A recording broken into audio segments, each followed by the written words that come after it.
they're magical. And that's where science is, right? And the concept of storyteller and story listener, again, matters a great deal, right? Most of the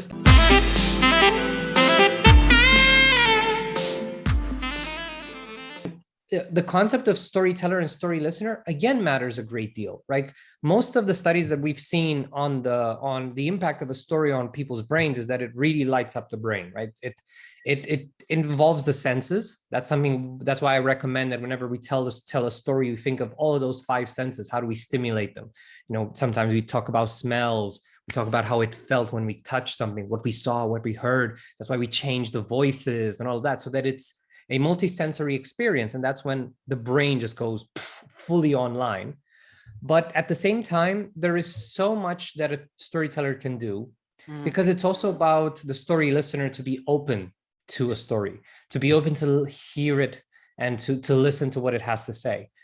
Cynicism can be something that can stand in the way of a good story. If somebody is a cynical person and is like, I'll go overcoming adversity story, yay, good for you. If you have someone like that, it's very hard to reach them with a classical story. But again, it's a matter of knowing your audience. You can open a cynical person up.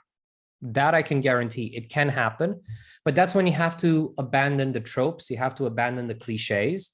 You have to speak something true, because the reason that person is cynical is because they've been disappointed in life by people who promised a great deal, delivered nothing, right? So if you can empathize with that person, it works, right? So it's the success of a storyteller is a two-way street, right? You need to find the right audience to make sure you have the right story for them. And it's a beautiful thing. What happens then and there is wonderful, because I've also seen, and this is something that most storytellers speak about, you tell a story, it has one point, but then they come to you afterwards and are like, man, I love the story and it inspired me to do this. And I was like, well, wait, why? That's not why I told the story. What? Huh? And sometimes you can be surprised of how people interpret the story, because it's the same thing with movies and books. Like there's so many interpretations. There's so many angles through which you can look at a movie, and it's same with the story. And that's when the story is no longer yours, right? If it interacts with the person's gray matter and personal history and emotions, by that point, it's no longer your story. It's theirs, and they do whatever they want with it, which isn't to say that you have to be lazy and just say, well, the success of my stories just depends on my audience, and if they're idiots, it's their problem. No, we have to do our part, but we have to also be humble to admit that we cannot be perfect touchers of everyone's soul. We will touch the right people, while others will be unaffected, and others will simply get mad for you even having the guts to tell it. There will be people like that, and that's part of the drill. Very true. And I'm actually very amazed to you bringing a lot of detailing, because I definitely understand that being a storyteller, you also have to make your audience visualize, bring certain gestures, certain voice modulation aspect and all of that. You also touched the idea of knowing your audience. And this is where I would like to know that at times you have maybe the same story, but different audience. And what is your suggestion for any storyteller, that how they can adopt for different target groups? And what I mean by the target group is that I'm talking about age-based audience. And if someone there, if they are kids, or if they are young people, if they are little adult, and then maybe people who are in the old age. So what is your suggestion to them? Well, most of the times, the opening story, when the audience just gets to know you, right? In general, it has to be a pretty universal story, so that anyone can kind of latch onto. So for example, I open some of my storytelling programs or keynote speeches either with the childhood story, right? With the religion teacher and everything, because maybe I want to make a point on the fact that I don't I come from the same experience, or just to give you some comment, this is a perfect story for when I'm doing a training, because I know people look at me through the lens of the teachers they had in school. Yeah. And for me, it's a subtle message of, look, I'm not like that. I come from where you come from. Look, we're on the same page. Don't look at me as the enemy and whoever you fought before. I'm different, right? So there's that. But that story works for that particular purpose. But there is one story that is universal, and I've seen it work at all age groups. And that's the story whenever I simply start off by showing them pictures of me when I was starting school, and then a picture of me dressed in hip hop clothes in high school. It gets all the laughs. It gets people super relaxed, and everybody's like, "Wow, this is unexpected." Everybody's laughing, and it works from especially high school teenagers because it reflects where they are, and they're like, "Yeah, that's me. Wow, yeah, sure, that's how we feel," and everything. For early students, like early adults, it's like, yeah, that's so true. Oh my God, there's that small little shame of what's happening there. But as you move on, when you move on to professionals, it's kind of this feeling of like, whoa, this person's kind of, overriding the expectations that we have. Like normally a public speaker or a keynote speaker starts with their successes, and like, here he is roasting himself. Where is this going, right? Yeah. And that's because in each of these situations, it serves a different purpose. With high school teenagers, my point is to connect with them, to let them know like, hey, I feel you guys, but I'm not patronizing. Like I'm making fun of where I was, not saying like when I was in high school, and I like not trying to to moralize them, but rather make fun of myself and then kind of invite them to let loose and be themselves as well, and be themselves with me, right?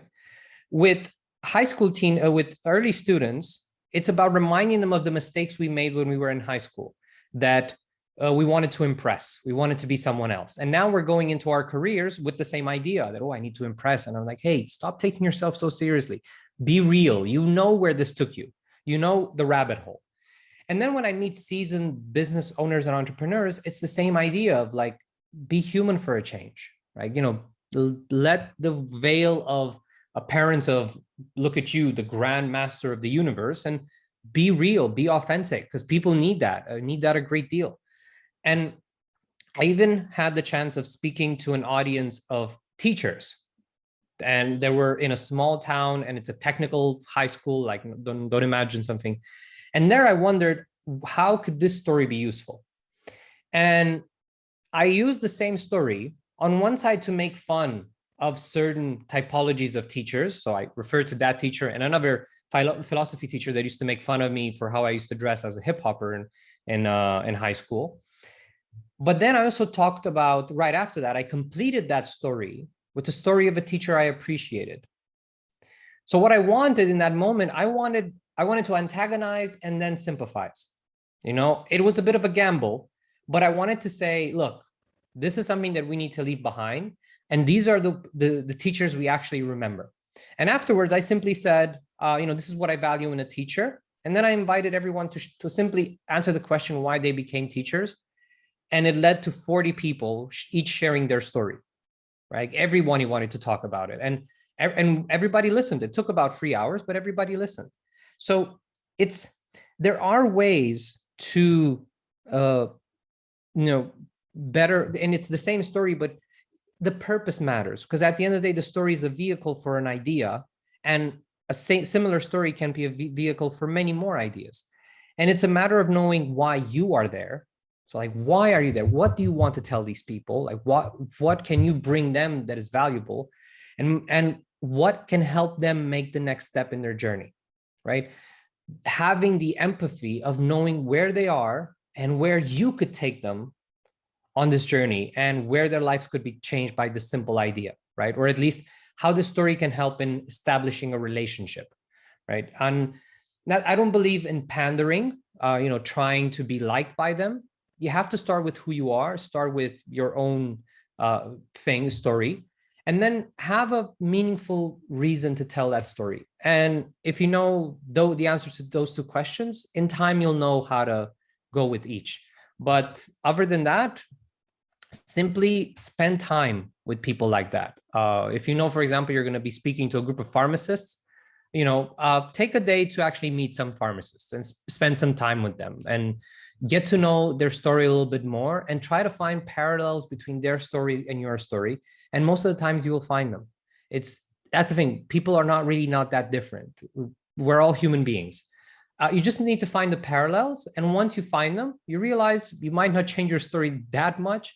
It's rather knowing what to reference in the right moments so that they feel like, wow, interesting. We're all the same. That's kind of, yeah, we're all the same at the end of the day. It's the finesse and the details that matter. Very well said. This actually brought me thinking about that running a business. I mean, I have been using storytelling as a tool in order to interact with, let's say, customers, my people who are working with me on my team as well. And what I'm trying to highlight and being curious about is that persuasion is one of the very important skill when it comes to, let's say, business development, sales, or even negotiation. And I personally often do use a lot of storytelling skills in terms of breaking an ice with a potential client and things like that. So how do you see that, how important it is to use storytelling in order to be good when it comes to persuasion? Well, it's a very useful skill because I think, especially now when you think of persuasion and negotiation, we don't like being talked from a superior position. We don't like to be forced, by one of those aggressive salesmen, right? We want somebody who we can trust. And stories used at the right moments can help build that trust, can help build that sense of familiarity, right?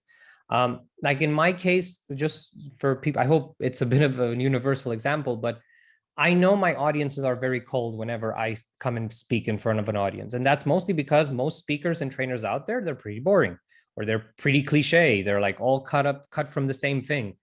And so I know that I have a bit of a rough time. So I use stories exactly to warm up the audience, to establish a connection, so that from there we can move on to actually, because even in a learning situation, there's a bit of negotiation there. I'm selling you on the fact that you should listen to me, right? It's not just because I'm in front, therefore I have authority. No, I have to win it. So this is one way I do it, but it's also one way of knowing whether we're right for each other. Because I've seen, and I've made this mistake sometimes, that, when you're in a business context, you have to apply a certain etiquette, which is true. Like in certain contexts, it's completely true. But it's also a matter of knowing who you are. And like, I know myself. I, for one, cannot work with perfectionists, right? So I use stories as a way to know, like, who am I dealing with here? Like, or to know, is this a person that is willing to listen? Or, and if that story doesn't work, and it doesn't resonate, that's a good signal for, okay, maybe I shouldn't take this sale forward or this negotiation forward, because most likely it's not going to be a meaningful dynamic, right? So it's a good way to test, to warm up your counterpart, to balance everything out, because I think if you tell a story that warms their hearts, there's less resistance, there's more willingness to talk. And for better or worse, even if the answer is no for whatever sale you're trying to have, at least they're finally honest about the reasons they're doing that, right? Most of the times, like, we're engaged in that, but come on, this is a good idea. Yeah, we'll call you back. Yeah. So rather than being in that person will say, look, I really appreciate our effort, and I like you as a person. Look, this just isn't right for us right now and everything.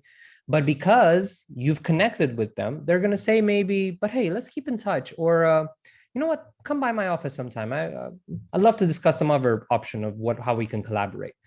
And that's how we win. And I think what we need to sell before anything is to sell ourselves. Like, are we someone worth spending time to, worth listening to? And stories help a great deal in this regard. Thank you very much. And I am actually very convinced with the answer you gave, and I believe I somehow try practicing what you meant, and it actually helps, because whenever you're interacting with someone, if you're establishing a genuine connection, they always remain in touch. And I believe that's the one goodwill you as an individual can buy, and the credibility you can establish being in the market. So thank you for bringing that perspective. Now, and this something also you also talked about, and I also heard from a lot of people, that people say that you need to have a lot of experiences of being in situations when it comes to become a better storyteller. So I would like to know that, do you also feel that you need to be in a lot of different situations in order to become a better storyteller, or you feel that even being in limited situations, you can have a different perspectives of being a better storyteller? What is your take on that? Well, it's the answer is both yes and no at the same time, in the sense that I believe first and foremost, you shouldn't chase the most bombastic stories out there, and that you need to, climb mountains or go and speak to 1 million people and to have a meaningful story to share. Like most of my stories are pretty mundane, and that's why they work. It's because it's events that people can relate to. Most people have had the fear of dogs attacking them on the street, no matter where you're living in this world. Being bullied in high school, that's reasonable. Having a period in high school where you're dressed up in a different way, or you were crazy and you're like, oh, looking down on it. We all have that. And that's the thing. That's what makes them relatable. When I try to tell people about my stories of going to South America, a lot of people are like, oh, you went to South America. Yeah, stop rubbing it in. You know what I mean? Like, because we don't like success stories that much. In all honesty, we like fuck up stories. We like those stories that are about small failures. They're more outside the edges, things like that. So I would say first and foremost, look into the beauty of the mundane and what that reveals about human character. A storyteller doesn't have to be above their audience, rather, be an equal. That being said, I also encourage and I believe that once we have this insight on what makes a meaningful story, we also have to question, so what is our life story about? Like, what decisions are we taking for the future about the life that we want to live? And that is about not necessarily living life so that you have stories to share afterwards, but then looking at life as saying, look, but this is actually a story that I'm crafting as I go. Like my past, I can't change it, but I write the ending in terms of how I reflect on that story now, right? Or how I'm stomping on that story of the past that is no longer representative of me. So I would say, don't hunt for stories necessarily, but it would be a pity for you to become a great storyteller and not make your life interesting, or to try to make your life worthwhile. Like, come on. if that insight hasn't reached, it's a pity. Very true, very true. And I think you explained it pretty well. Now, before we move to the next segment, I have a last question, and this is more about talking about the support system. And I believe every profession or every aspect of life need a supporting pillar. What do you see that, who is that support system when it comes to storyteller? Well, I think on one side, every performer, like whether we're talking storyteller, public speaker, singer, actor, I think one would be a therapist, simply because it's so easy to get caught up into so to say, the way it feeds your ego and the way it feeds who you are, and maybe it can put you a little bit high up on a pedestal, or it might be the opposite. It might exacerbate your imposter syndrome, right? So I think a therapist is always good to have there as a way of keeping yourself in check, or as well as how you relate when you fail in moments when your stories don't work, especially because personal stories, they're personal, they're about you, and some people can react in a bullyish way, or just in a way that maybe catches you a bit off guard. So I think a therapist is the good person to always rely on. And besides that, is not more of a support system, but rather more in the lines of a mastermind. Have storytellers that you follow and that you learn from, each with their own quirks and probabilities, And I would always recommend not only having people that are smarter than you, but also people that are, you know, behind, so to say, in terms of their level, because there's still a lot to learn from what they're doing.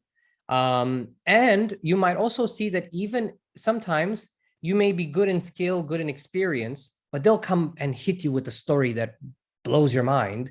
And sure, you can help them craft it better, tell it better, but you're going to be so surprised where they come up, you know, where they come from and what stories they come up with. So I think these are two, like the therapist and a group of storytellers to inspire you and to keep you going, and with whom you have a more of a personal connection. That I believe is more than good enough to help you grow. Wow.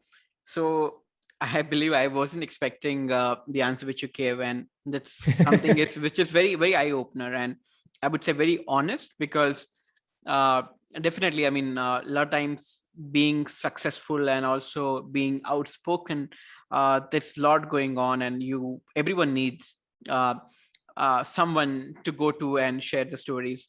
And this, in fact, a lot of times comes to me as well, that I am going out meeting bigger groups.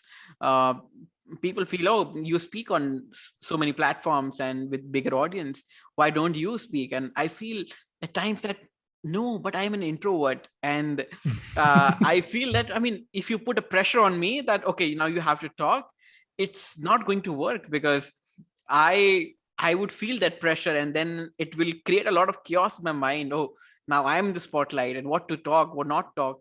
So this actually reminded me of that, and I would say thank you for sharing that. With You're this, welcome. And yeah, and please. just as a thing for most people to have in mind, the people you see performing on stage, like after they finish performing, they're not in their most sociable moment.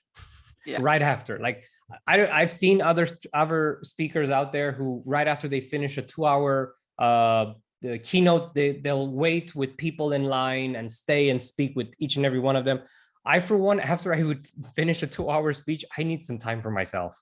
Like I need some time off to recover and, you know, get some energy. And I think just be mindful of the fact that just because we're on stage doesn't mean we're all extroverts in that pure sense that we love. Sometimes afterwards we need our cocoon to come back to and just recharge, and so that we are ready for the next interaction. That's I just agree. have that in mind. Be kind to your performers. Thank you for putting that request out, and I believe a lot of speakers would be happy to see this coming up. So I would like to thank you for your patience with the second segment. And now I only have specific couple of questions to talk about the future of storytelling. And this is where the first question comes up, that how is the change in the medium of storytelling is affecting the storytelling itself? Now, I'm talking here from the perspective of silent movies, and I believe that the evolution happened from silent movies to audios and audio visuals, and then televisions, and then movie theaters, multiplexes, and now Netflix. And I believe now augmented reality, the AR is also going to take over. So how do you see the entire impact is being created on storytelling, and what is your perspective about it? Well, definitely storytelling is here to stay, and it will be, as long as the human species will be here, storytelling will be here. I think we've reached a very interesting time in terms of, for example, if we think specifically of the movies, we live in the time of a cinematic universe of characters, right? So we see the stories of Marvel and how it developed an overarching narrative that has and keeps on going and keeps on going, which is quite an interesting feat, quite an interesting accomplishment, something that probably would feel impossible looking back, right? And these characters in this mode of storytelling has kind of replaced the legends of the old times, like the myth of Hercules and all of those stories that we would tell, like of gods and heroes. Now they become franchised in a business model, right? Which is interesting. but on one side, it's a great power with great responsibility that the people who own these properties have. One of the things that I am a bit saddened about is that according to normal copyright law, most of these characters in the next 10 years or even 10 years earlier should have become public domain. And everyone should be able to tell those stories. And I think this is a future that I hope the corporations can't win. And that is that they cannot hold intellectual property forever. At one point, they're going to have to leave it to the public domain so that everybody can play with these properties and come up with their own stories. I see this as being one of the freedoms, is that we've made the means of video production quite accessible to everybody. Platforms are accessible to everybody. So there should be freedom in terms of the creativity that they have access to and what properties and what characters they can use to put their ideas out there. And so we're living in a place of also meta narratives, right? Where we create stories that are self-aware of the fact that they are stories, or that they're part of a franchise, or in a multiverse dynamic where there's same characters, you can see them in different situations around the same time. And that's quite new. It's like saying that after Mark Twain wrote Huckleberry Finn, another writer would come and say Huckleberry Finn and the Civil War, or no, not Civil War, but something else in the history of the United States, and it would just be mind-blowing. So I think we're gonna reach these incredible explosions of creativity and stories, and I wonder if at one point we're gonna get tired of that. In the same way, there were times when the gangster movies and the Westerns were a big hit, and then they just died as a genre. Most likely, we're gonna see this go through a great exponential growth, and then they're gonna probably fall back and move on to the next thing. In terms of augmented reality, I see the biggest impact in the world of gaming, because now games feel, or can feel, more and more as a personal journey of growth. Now, that doesn't mean they're there, and that doesn't mean everyone in the gaming world is aware of the potential for that. There are some games that stand out where you really feel like it's your own personal journey, and you're the main character, you're the one making decisions, and that's influencing where the story goes. Just to kind of fall back in between the two, Bandersnatch from the Black Mirror series is a great example of how, you know, all of a sudden you're a main character, you're the decision maker in the story.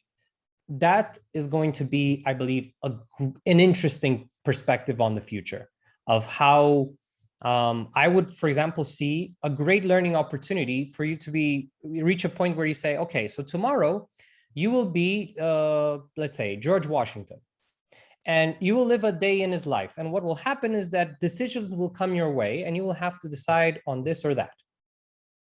And then you will see those decisions unfold, right? So there were going to be these immersive possibilities of what would you in their shoes, and then realizing, oh my God, it's so hard so easy to judge from the outside, but so hard to actually be in that position and try to understand historical context, all of those things, right?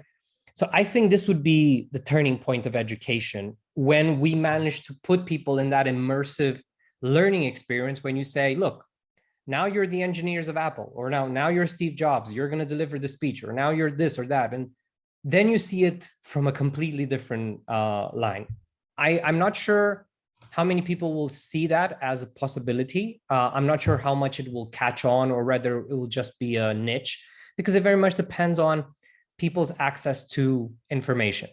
What I can say, though, that is a sad reality for the future of storytelling, is that storytelling will be a lot more weaponized because of social media. Stories are being fabricated, or are being told in a certain way to encourage a certain narrative. And we reach these points where people believe in full-on delusions. But at the end of the day, everything we believe in to a certain extent is our own illusion, in the sense of, like, you know, money, its value is, it's our collective illusion. It's just a piece of paper, but it's an illusion that we agree to. The power of state institutions, things like that.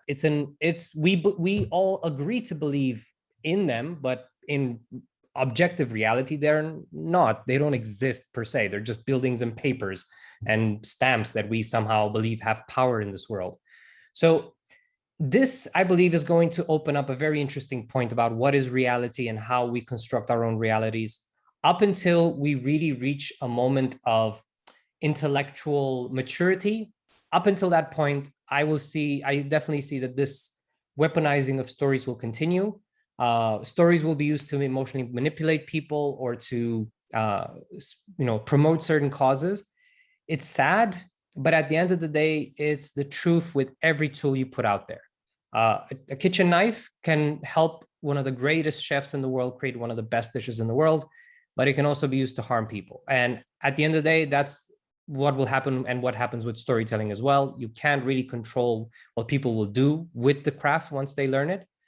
But what we can do is to ask ourselves what we want to do with this craft. And if we're doing it for empowering people, for giving people a meaningful moment to reflect on what they're doing and to pass on values that you believe are empowering and inclusive rather than excluding other people, then I champion you. I support you with whatever you want to do.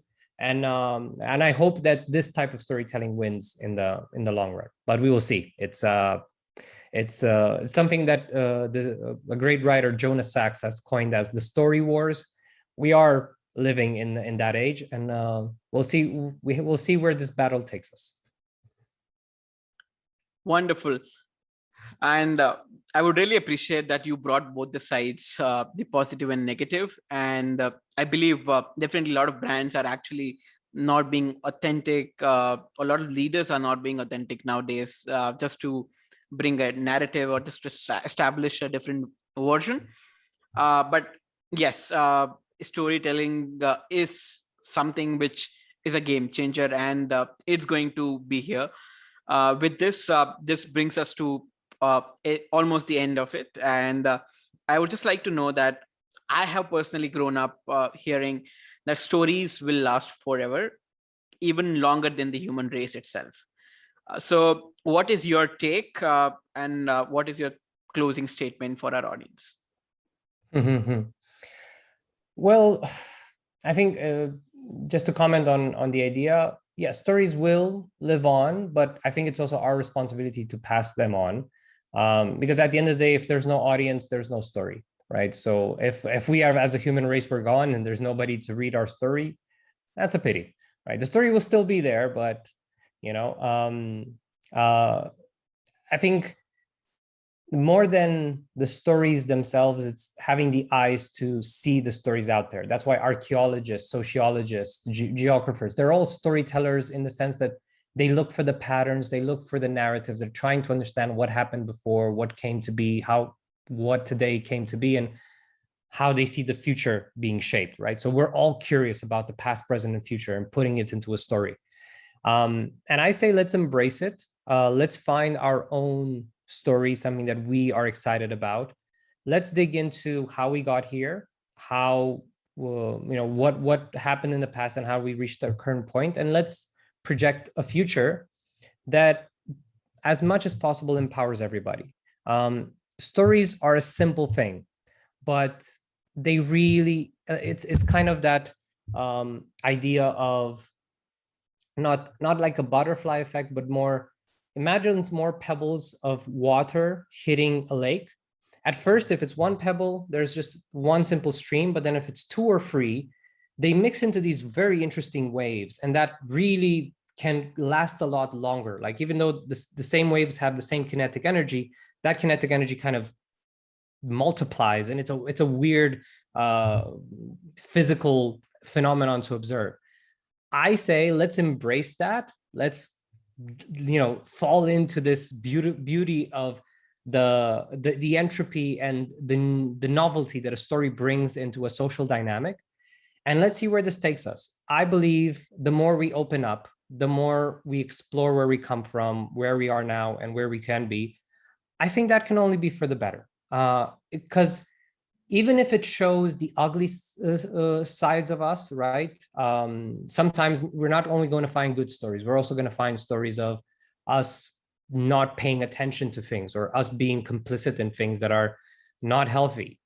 I would say rather than running away from that, let's embrace that. Let's learn from it. And if we do that, it's going to pay off because we all want meaningful relationships. We all want to be a part of a group where we feel we belong, where our story matters.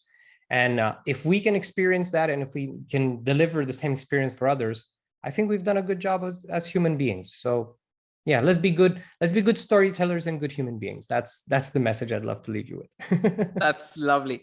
Thank you very much. And I personally, honestly, really loved it. And I was actually very, very intrigued and curious, especially for our episode since a while. And I would really like to appreciate all your ideas and your candidness and the authenticity by which you shared the stories and your understanding around storytelling. And I'm sure for a lot of our listeners and viewers, they will find a lot of wisdom in today's episode. So thank you for being part of the first segment, which has been about knowing more about you. With this, I would like to officially move to the second segment called Spotlight, in which both I and the guest shares a recommendation to our listeners. So I'll go first. And my today's recommendation is a movie called Forrest Gump. And the reason why I'm bringing this up is because this is one movie I have heard a lot. And I have seen it, I think, in recently, wouldn't say that recent, but then in last 2 years, honestly. And the one thing which I really liked about the movie is that it's one of the best storytelling I've seen. And the storyteller itself is considered to be one of the greatest idiot in the movie, if I have to put it in one word, right? So the reason why I'm sharing this is because this could be a good learning and good inspiration to look at that how world can think differently for us, but still we can write our own story differently. So that's my recommendation. Over to you, Alex. Mm-hmm. Yeah, I love Forrest Gump. I must say that's it's just a heartwarming movie. It really kind of reminds you, like, yeah, if you're an outcast, good for you. You get to to write the story in your own way, which is it's a nice message to receive. My recommendation is going to be a little more obscure in the sense that it's going to be hard to find, but hopefully you'll find your way through the ways we find content on the internet. And that is a movie called Yellow Submarine. And it's an animated movie from 1967 with the Beatles as the main characters. So it's inspired by the song The Yellow Submarine that most of us hear about, but the premise of the movie is just pretty wild. There's a place called Pepperland, a place of joy, of music, that at one point is attacked by blue meanies, an interesting species that just when there's an interesting thing about one of their weapons is a glove that points. They never say yes, they always say no. There are a lot of interesting metaphors about who are these people and what they represent and how they destroy everything, like music, beauty, and color. And then there's this old man who manages to escape and has to go in a yellow submarine, has to go find people to get help, right? And that's when the Beatles are recruited, and that's just the beginning. And the premise is very weird. I would suggest grab a few drinks or grab something else to help you loosen up, so that you appreciate the absurdity of the film, because at the end of the day, it also packs a punch in terms of the messages it has to offer. Some are very high concept in terms of the meaning of time, the meaning of relationships and existence, and how you can get lost in being a nowhere man. That concept of the nowhere man is quite beautiful. But at the end of the day, it ends on the note of how love is the thing that changes everything. So it's, for me, I've appreciated their music so much more after seeing that movie, because it has their music sprinkled throughout and it has recontextualized most of it. And honestly, if I'm ever having a time where I feel disillusioned with humanity or feeling down on my luck, I put that song and that movie, and I'm just lifted with joy. And it's an experience in and of itself. I think after you watch it the first time, just like me, you won't stop talking about it. you're going to keep telling others about it. Thank you for that. And I'm going to definitely watch the movie, and we'll also try that if you can find a link where people can watch it. We'll try to share within the show notes as well. So thank you once again. I thoroughly enjoyed the entire conversation, and I'm glad that we spoke about whatever we spoke in the episode. And yeah, so thank you once again. And I would like to also tell our audience that uh, please check out a beautiful course also Alex runs on Udemy, which is about storytelling, and a lot of videos out there. And I'm definitely sure that you learn a lot of basics and how you can use storytelling as something meaningful for your own life. So thank you for being part of the episode. It was a pleasure. My invitation is for whoever is listening. You can find me on LinkedIn or on YouTube, Alex Glod. And if you want a discount access to some of my courses, just drop me in a direct message, and I'll gladly help you out. Thank you, thank you once again, and thank you to our listeners for being part of this episode. And lastly, I just would like to say that we all are stories, and I would believe that you're going to craft a better story every single day. With this message, I wish that stay safe and do amazing wonders. I'm looking forward in the next episode.